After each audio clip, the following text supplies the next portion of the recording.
Praise the Lord. கர்த்தர் நல்லவர்.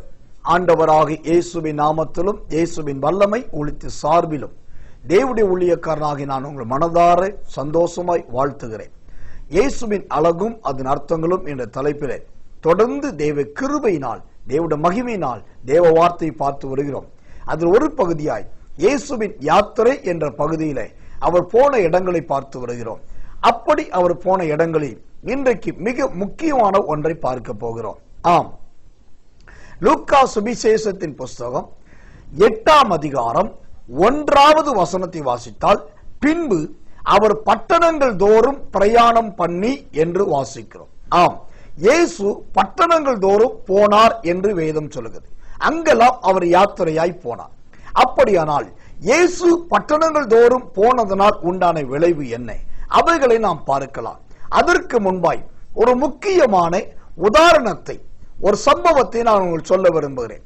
பட்டணங்கள் என்ற வார்த்தை புதிய ஏற்பாட்டிலே மத்தேயு, மார்க்கு, லூக்கா, யோவான் என்கிறதான 4 சுவிசேஷங்களில் மாத்திரம் 56 முறை வருகிறதை பார்க்கலாம். கர்த்தர் நல்லவர், கர்த்தர் நல்லவர்.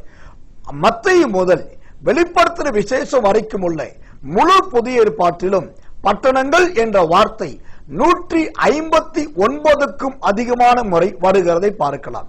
அந்த அளவுக்கு பட்டணங்கள் என்ற வார்த்தைக்கும் பட்டணத்துக்கும் ஆவியானவர் ஆண்டவர் முக்கியமான இடத்தை கொடுத்திருக்கிறதை நாம் அறியலாம். கர்த்தர் நல்லவர்.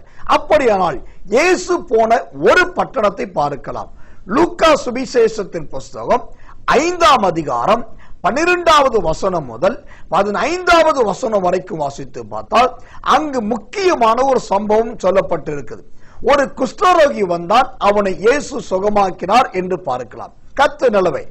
அந்த குஷ்டரோகம் உள்ள ஒரு மனுஷன், அவன் வந்து செய்ததுன 2 காரியத்தை அவன் செய்தான். இயேசுவும் 2 காரியம் செய்தார். அப்படியானால் அந்த 2 காரியங்கள் என்ன? ஒன்று, அவன் முதலாவது இயேசுவின் பாதத்தில் முகம் குப்புற விழுந்து வணங்கினான்.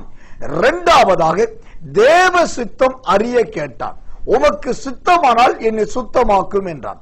இந்த 2 காரியத்தை அவன் செய்தான். ஆனால் இயேசுவும் மாறுத்தாரமாக 2 காரியத்தை செய்ததை பார்க்கலாம். ஒன்று, கையை நீட்டி அவனை தொட்டார். 2வது, சித்தம் உண்டு சுகமாக்கு என்று அவனை சுத்தமாக்கி சுகமாக்கினார். இயேசுவும் 2 முக்கியமான காரியத்தை செய்தார். கர்த்தர் நல்லவர். அப்படியானால் இந்த 2 சம்பவங்களால் நடந்த காரியம் என்ன? உண்டான விளைவு என்ன? 3 விளைவுகள் அங்கு உண்டானதை பார்க்கலாம். ஒன்று, இயேசுவின் கீர்த்தி எல்லா இடத்துக்கும் பரவினது. 2வது, திரளான ஜனங்கள் உபதேசத்தை கேட்டனர். 3வது, அனைவரும் பிணிகள் நீங்கி சௌக்கியம் அடைந்தார்கள்.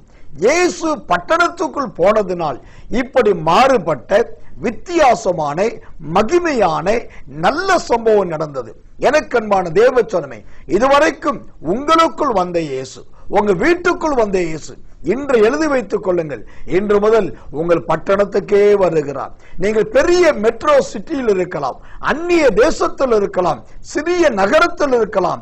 நீங்கள் இருக்கிறது எந்த பட்டணமானாலும் சரி, உங்கள் நிமித்தம் உங்களுக்காக இயேசு அந்த பட்டணத்துக்கு வருகிறார். லாசரு இருந்த பட்டணத்துக்காக லாசருவின் நிமித்தம் தூதர்கள் வந்ததை போல, ஆபிரகாம் இருந்த இடத்துக்கு தூதர்கள் வந்ததை போல உங்கள் பட்டணத்துக்கும் இயேசு வருவார், நன்மை செய்வார். உங்கள் நிமித்தம் இயேசுவின் கீர்த்தி பெருகும். நீங்களும் சுகமாவீர்கள், விடுதலையாவீர்கள். இது நடக்க போகுது. கர்த்தர் நல்லவர், கர்த்தர் நல்லவர். ஒரு முக்கியமான வசனத்தை வாசித்து நாம் ஜெபிக்கலாம். உபாகமத்தின் புஸ்தகம் 28ஆம் அதிகாரம் 3வது வசனம். நீ பட்டணத்திலும் ஆசீர்வதிக்கப்பட்டிருப்பாய், வெளியிலும் ஆசீர்வதிக்கப்பட்டிருப்பாய். நீ பட்டணத்திலும் ஆசீர்வதிக்கப்பட்டிருப்பாய்.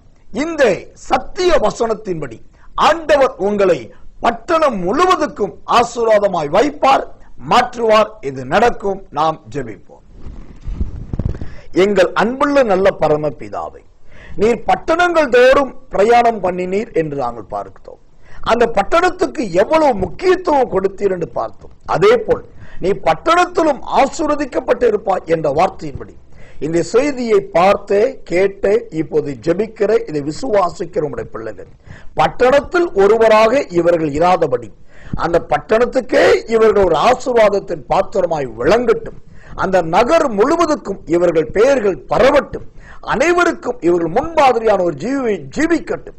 இயேசுவின் நாமத்தில் இவர்கள் அனைவருக்கும் ஒரு ஆசீர்வாதத்தின் பொக்கிஷங்களாய் நீர் இவர்களை மாற்றப் போகிறதற்காக நன்றி.